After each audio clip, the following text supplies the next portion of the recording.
Assalamualaikum warahmatullahi wabarakatuh. Halo guys, welcome back to my YouTube channel dengan aku Wahyudri Nur Aini.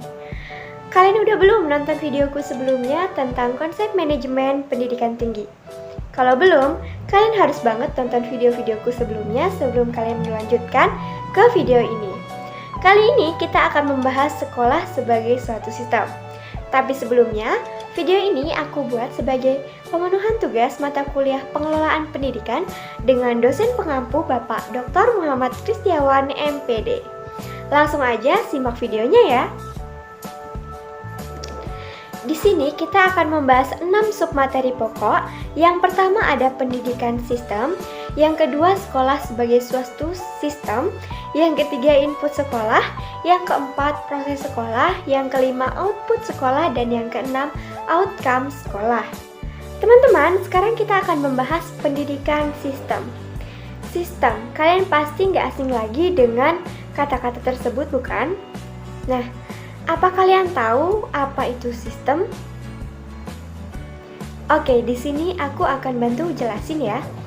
Sistem adalah satu kesatuan yang utuh, yang saling berinteraksi, berkomunikasi, ketergantungan satu sama lain dengan maksud untuk mencapai tujuan dari sistem tersebut. Menurut Fatah, pandangan pendidikan sebagai suatu sistem dapat dilihat secara mikro dan makro. Secara mikro, pendidikan dapat dilihat dari hubungan elemen peserta didik, pendidik, dan interaksi keduanya dalam usaha pendidikan. Sedangkan secara makro menjangkau elemen-elemen yang lebih luas.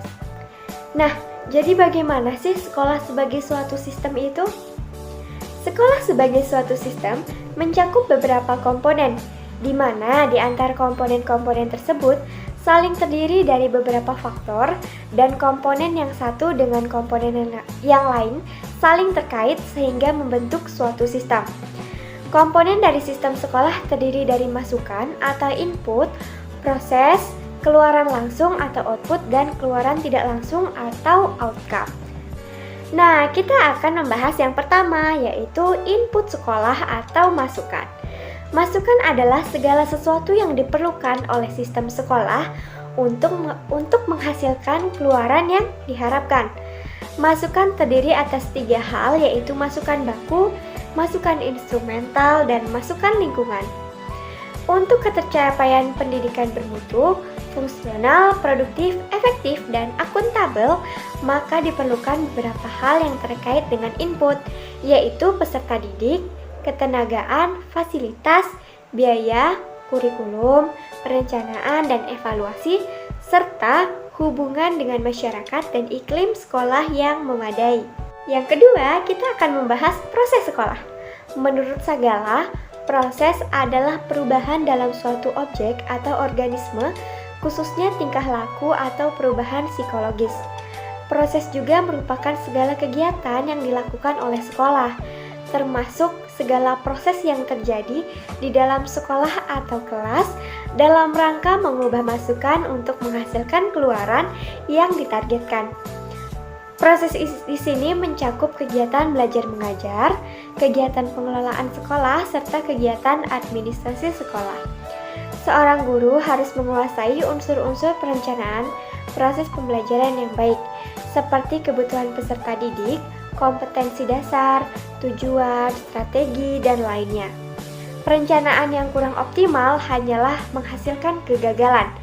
Sebagaimana pepatah bijak mengatakan, gagal dalam perencanaan sama dengan dalam merencanakan kegagalan. Atau fail to plan, plan to fail. Yang ketiga, kita akan membahas output sekolah. Output adalah hasil dari proses, menghasilkan lulusan sesuai dengan standar tertentu dan tentunya sesuai dengan harapan memenuhi kebutuhan yang diinginkan oleh masyarakat, orang tua, dan pemerintah. Output pendidikan sebagai suatu sistem dapat dicerminkan dari suatu prestasi mutu lulusan sekolah. Kemudian ada yang keempat, yaitu outcome sekolah. Outcome adalah keluaran yang tidak langsung, yang menentukan berhasil atau tidaknya sistem sekolah. Outcome pendidikan sebagai suatu sistem dapat dicerminkan dari mutu lulusan sekolah dapat melanjutkan pendidikan ke tingkat yang lebih tinggi atau malah dapat bekerja. Nah teman-teman, itulah tadi materi mengenai sekolah sebagai suatu sistem. Gimana? Udah paham belum? Kalau belum paham, kalian boleh banget mengulangi video ini. Dan jangan lupa juga akses link yang ada di deskripsi box untuk mengukur atau mengevaluasi pemahaman kalian mengenai materi ini. Aku Wahyu Trinur Aini pamit undur diri. Apabila terdapat kesalahan dalam penyampaian materi ini, aku mohon maaf yang sebesar-besarnya. Sampai jumpa di video selanjutnya. Wassalamualaikum warahmatullahi wabarakatuh. Bye-bye.